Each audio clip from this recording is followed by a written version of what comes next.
So welcome to the Man World Boom, and I have my friend visiting from Whistler, and he is a professional chef. Darcy, just give us like a half a minute resume of how long have you been a chef? How many steaks have you cooked?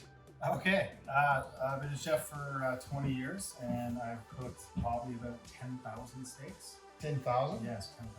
Wow, that's a lot of steaks. Okay, I've eaten steak since I actually had steak before I had my first drink of milk when I was born.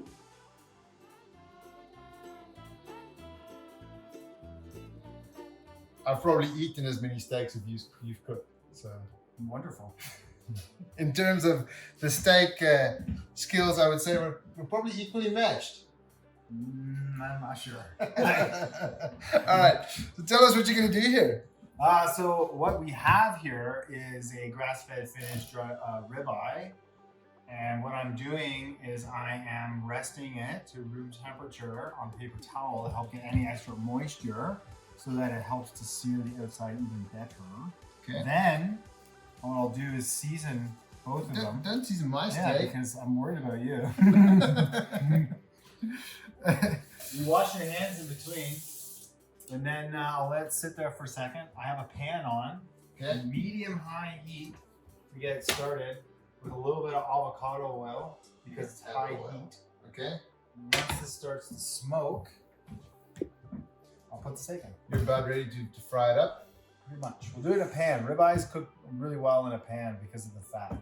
And what else do you know about your steak? It's grass-fed. It's good quality. Redness here. Marbling. Usually when it's a better fed steak, it's easier to cook this and chew this as well. It's less gristly. You know what this is? I don't want to know what that is. That is your new best friend in the cooking world. It's called a multimeter. Okay. And after this video, what you're going to need to know is what the resistance... They make them with spiky prongs, you see? Thank you. So that you can measure what the resistance is of your steak. And I'm not picking up anything here. I'm just going to take a guess that it's fairly low. Fairly high. It actually looks pretty high. Okay, anyway, it'll all become clear in a second. I don't know what's going on. Go ahead, put it in. Season side down. Season side down. And then when that side's down, you season the outside. Don't be afraid of salt. Myself, do not be afraid of salt. This is a contest, so I did challenge him to cook the best steak, and our judges are my 3 children. After the video, once they've tasted both of our presented steaks, they will point to the winner. May the best man win. Good luck. Now for some extra flavor, we'll throw in some garlic cloves. Get a good sear on the one side.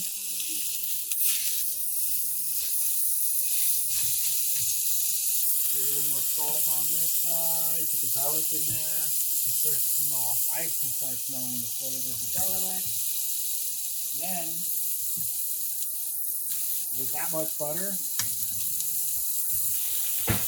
you turn down the heat.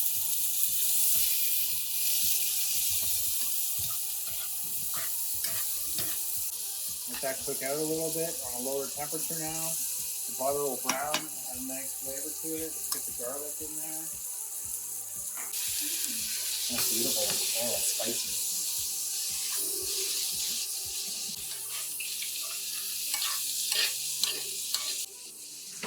Henry did that. Have you done? Pretty much. Yeah, that's quick. Okay, so what's the plan now? You're saying you're going to cook the mushrooms? Yeah, so I'll let the steak rest for a few minutes. It should be like medium rare-ish right now. Okay. And then I'll take some beautiful BC Canadian chanterelle mushrooms. We'll turn the heat back up just a little bit. And we'll throw that in there, and you can hear them start to sizzle. And then some wonderful woodland cremini mushrooms. I'll cook all that in the fat and garlic. Then we have some bacon fat left over from a delicious breakfast. While this is resting, we'll just put some pepper on there. Salt, start bringing out some of the water.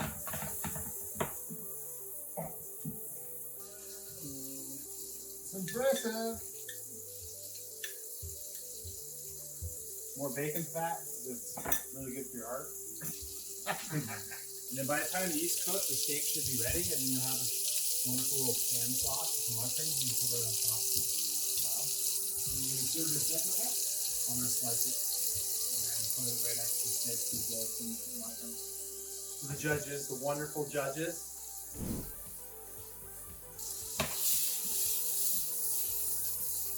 When you cook mushrooms properly, they start to caramelize the outside, and they don't lose a lot of the moisture. Crank that up just a little bit. I want to get some of this.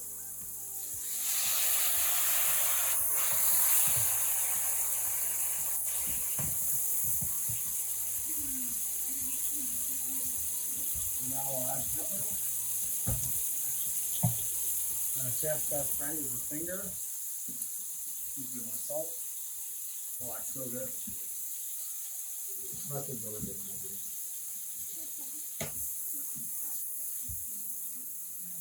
you ready? You gotta give me a chance to do mine. What, can I cut this yet? I don't know. You want to do this first, or do you want to taste this and then add your second and then vote? No, I want it like side by side. Oh, okay. Well, you better start cooking then. Can that still rest or is it gonna ruin it? I'll be fine. I don't want to ruin it. Okay. So, as a man of technology, you know, you expect that I would come forth with some magnificent new way of doing this. Which, I'm quite confident it'll blow you away, and I wouldn't be surprised if this is the norm for chefs in a few years' time. So you're saying this is the future? This is the future of steak cooking, I believe. And chicken, turkey, any kind of meat, really. Yes, there are key words to his statement. He believes. I believe. I'd be disappointed and surprised. It does have some health risks associated with it, a certain level of danger that comes with any professional job. But so you've heard of the old way. We used to cook on fire, and then we progressed, and they developed electricity. And we had whatever oven, stove tops, and then we had gas and induction. You've heard of induction? Yes. So is that the pinnacle of modern day stoves? I'd say gas induction's like probably the best technology right now. Yeah. So prepare to be blown away, Darcy. I present to you the direct electric cooker. So what we'll be doing is, induction has a certain level of electrical losses. Okay. So what we're going to be doing, we're going to be passing electricity directly through our steak. And all that energy that goes to waste with the translation of, from one to heat, we're going to be putting that straight in the steak. So essentially we're electrocuting the steak like, you remember Home Alone 2?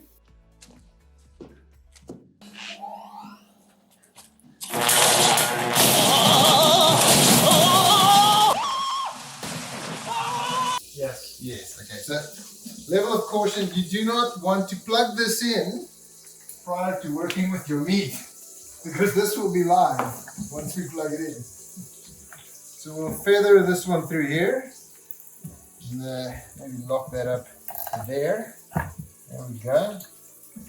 We'll take our steak that Darcy has so graciously seasoned for me. So, thanks again. Do that. We'll put a bit more seasoning on this. You know what I want to do too, Darcy? I'm gonna put some oil on mine. There we go. I don't know what oil's going to do for the electric conductivity of the steak, but so we'll stick that through there. There we go. And bend that around, nice and hooked on. Stick this one through here. So it's a very simple device at the moment. It is, of course, a prototype. The Titanic did not sail on its first prototype. So there you go. That's your perfect setup in this new technology.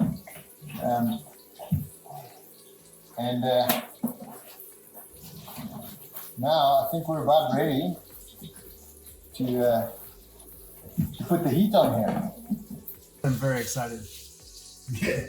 Let's see what happens. I must say, I'm going to be honest. I do not know what to expect. Okay, there we go. We're plugged in. You don't want to touch the steak while it's cooking. Just for the record, Darcy is standing way over on that side. You don't want to be using metal to touch this either, because this is definitely live at the moment.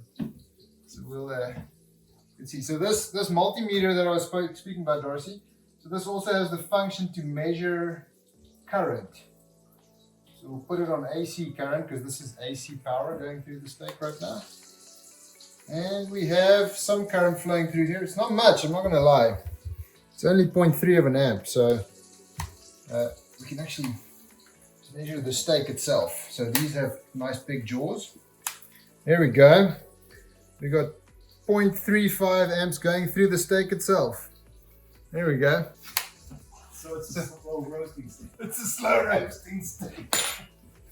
So I must say my steak conductivity is not properly where I want it to be, but it'll be cooking internally as it stands there.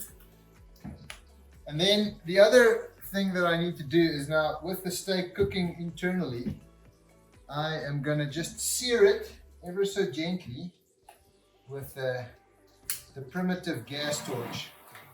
It'll just be, this is the modern future of steak cooking right here.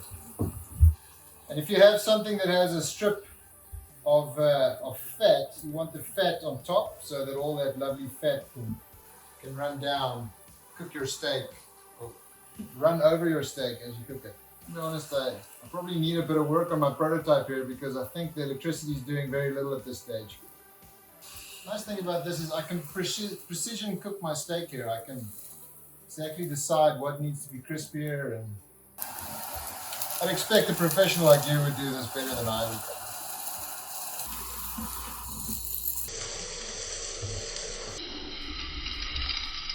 Okay, I'm gonna call that good. Okay, I can hear some buzzing there. Let's see what the power is at the end of the steak here. Oh, it's come down. It's even less power now coming through my steak. All right, I'm gonna call it good from here, so I'm gonna turn the oven off. There, the stove's off now. And now your steak is safe to touch. So I think when judging the steaks, we should look at the quality of the searing of the meat. 20 minutes of blow torching and 2 amps of power. I'm gonna be the first to admit that there's obviously a few kinks to iron out with the technology here. Secondly, we're gonna look at the color on the inside and how evenly cooked we have it on both sides. Look at that. That's a steak. I'm interested to see the inside of yours. Here, where's my knife? I'm equally interested, I'm not gonna lie. Let's see. It's far more cooked than I expected. So we have the 3 judges. Use the divider through here. Okay, so we'll do yours on that side. Whoa. We'll do mine. I'll put mine on the side here. Okay, 3 judges. So I want you girls to sample both steaks. Do not show us which decision you have made. Okay. Don't show facial expressions. Okay, you can go ahead. You can have a bite.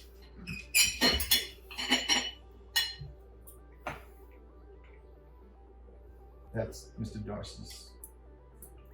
Did you have mine? I have mine.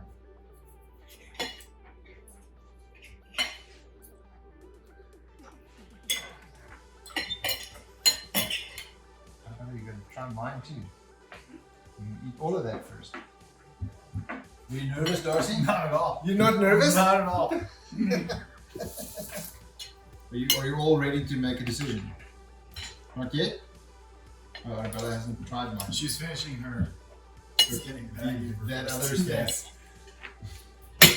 No colluding, judges. No colluding. Okay, girls.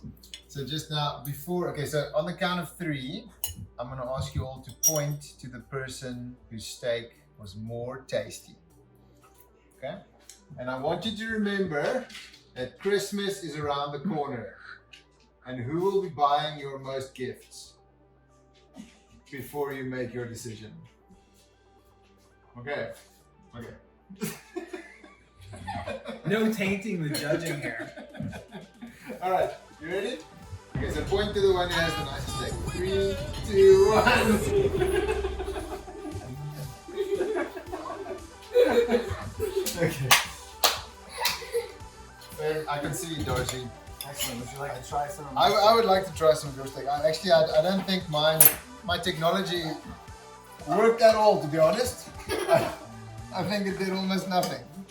I'm impressed that I got to like medium. I don't know if it's the blowtorch or what it is. I think it's just the blowtorch. I don't think the electricity did much, to be honest. But the camera person needs to have some safety. So thank you for watching, and yeah, my friend Darcy is a professional chef in Whistler. If you want a private dinner and you're ever in Whistler, look him up. I'll put his details in the description below. Otherwise, we'll see you at the next one. Thanks so much.